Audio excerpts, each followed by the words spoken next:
So, did we do better in the 1962 season?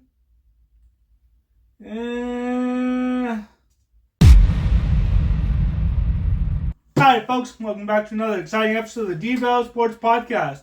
I'm your host, David Bell. Today we're going to go through the Dallas Cowboys' third official season, 1962. Now, let me set the stage. It's the third year for Tom Landry. We're starting to get settled in, and now we'll have another draft under our belt, our second official draft. The draft was held on December 4th, 1961 at the Sheraton Hotel in Chicago. And let's see, what happened in that draft? Running back Ernie Davis, the first black player to receive the Heisman Trophy, was selected by Washington. But the owner, George Preston Marshall, was a huge racist and was forced to pick a black player. He traded him immediately to the Cleveland Browns. Ugh. Ernie Davis died in May 1963 of leukemia, so he never played in an NFL game. Well, that's... damn. Okay, back to a happier note. Round one. Our round one pick was traded to the Cleveland Browns. Right, that's why they picked him. Round two, quarterback Sonny Gibbs out of TCU with a future pick. So we actually got him in 63. We got him with a future pick. Round six, and these are just the players that we actually kept. And who made the team. Majority of our draft picks actually did not make the team. Round 6 was George Andre, defensive end from Marquette. Round 14 was Harold Hayes, linebacker from Southern Mississippi. Round 15 was Guy Reese, defensive tackle from SMU. Love those Texas picks. Third of our draft picks that year came from Texas teams, actually. TCU, Texas, SMU, and Rice. Very nice. Round 20 was Amos Bullocks, running back from Southern Illinois. Cool. All right. Let's see. Players. We had Don Meredith. He would actually start 8 games, where Eddie LeBaron would start 6 games in the year. Opposite of 1961, where LeBaron started 10 games to Meredith's 4. For the kicker, we've signed veteran Sam Baker, who is with the Browns, to help with our kicking game. We've got Monty Clark, offensive tackle. We traded it with the 49ers to get him. Jerry Norton had played for the Cardinals and the Eagles. And Dick Nolan, who had played under Coach Landry, he was hired as a defensive assistant, but ended up playing safety while also coaching. So, yeah, interesting. Lee Perkins was our starting tight end. We got him from the Packers. And 2 players from last year's draft would actually be playing now. That's Lynn Hoyam, offensive guard, and Don Talbert, offensive tackle from Texas. Nice. So our offensive line is shaping up. And our running back group looks great. With Amos Bullocks, J.W. Lockett, Amos Marsh, and star running back Don Perkins. For receivers, we had Frank Clark, Billy Houghton, and Johnny Davis, who was a backup and only played 1 season with us. On the tight end group, Dick Bielski was traded to the Colts. So we had Lee Perkins and Pettis Norman. Linebackers, we had Jerry Tubbs, who made the Pro Bowl in 62, and Chuck Howley. Fun fact, Chuck Howley is in our Ring of Honor. Very nice. For our D-line, Bob Lilly is in his 2nd year. Very good. And all in all, 14 rookies would make the team, which would include 4 undrafted free agents. And that's good. We need to develop a young team, starting to use the draft wisely, getting some key players, and retaining the talent from that first draft, quote unquote, in which we took players from other teams. So we now have a good combination of rookies and veterans. For the games, it's worth noting a rules change for the NFL. Grabbing a player's face mask is now prohibited. Oh boy, took him long enough. But our first game was against Washington.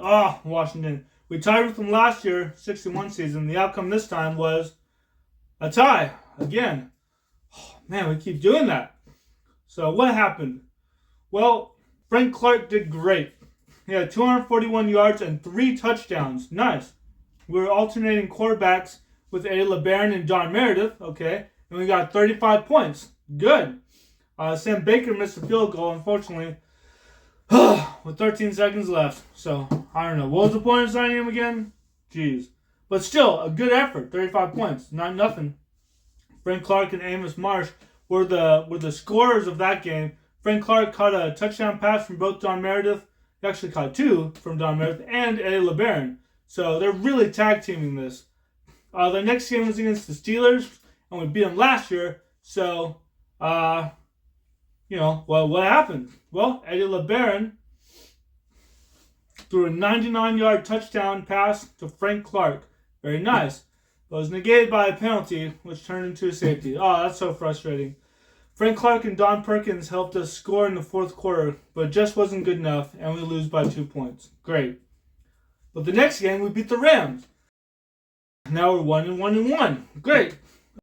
They tried to score in the fourth quarter, but it was too little too late. We won 27-17. Eddie LeBaron threw for 241 yards, 2 touchdowns, and no interceptions. Very nice. Next game was a loss. Dang it. To the Browns. Man, Jim Brown, too. He ran to the goal line and caught a 50-yard pass. The guy's unstoppable. Man. The next game was against the Eagles, and we actually win. We win! Our first win against the Eagles. Yay! We did great, too. It was 6-0 Eagles in the first quarter, but the second quarter really picked up. We got the lead when Amos Marsh rushed for a touchdown. We never gave it up. Shout out to Frank Clark, Amos Marsh, and Sam Baker for carrying that game. We even had a pick 6 to end it. Great. Next game was against the Steelers, and we win. Don Perkins scored. Billy Houghton scored. Frank Clark, even Lee Falcons in the fourth. So now we're 3-2-1 after beating the Steelers. Oh, love beating the Steelers. Now the Cardinals. Cardinals was unfortunately a loss.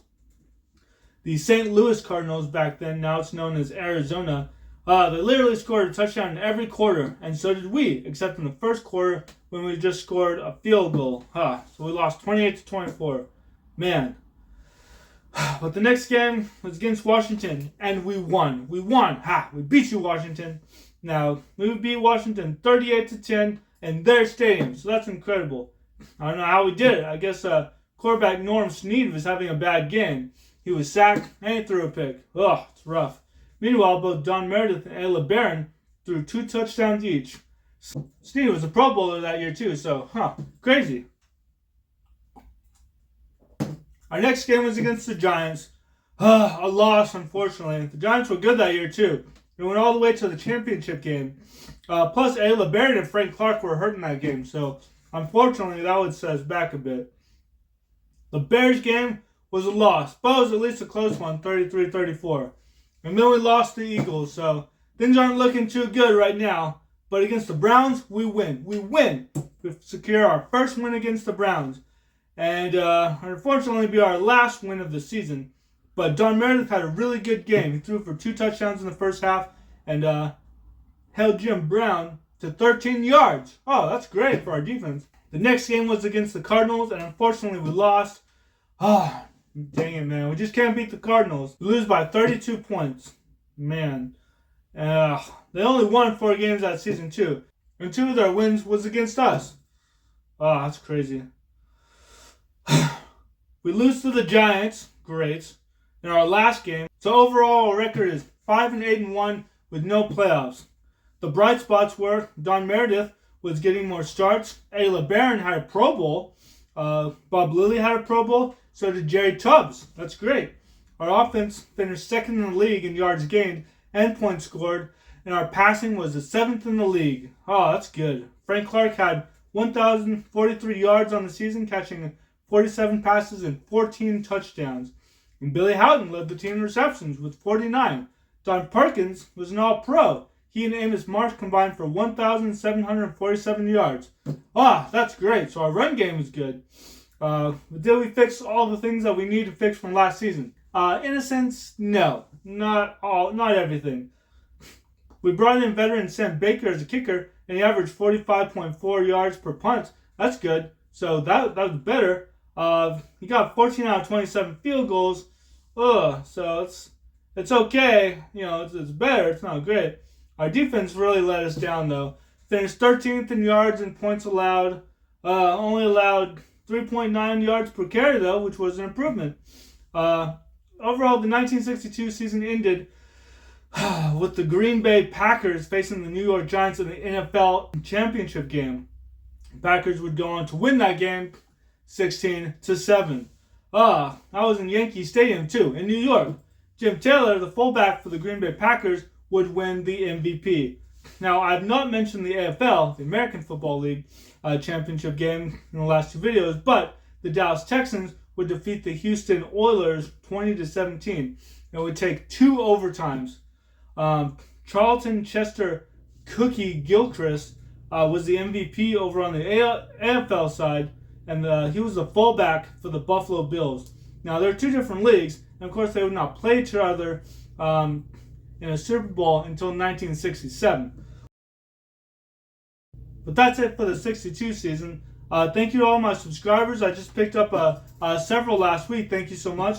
And thank you to my Patreon members. Thank you to everyone who's watching and listening to my videos. Let me know in the comments below if you'd like to see me do videos on other subjects. But I'm going to go through all the seasons of the Dallas Cowboys, eventually getting to this 2024 season. So thank you guys so much. And of course, go Cowboys.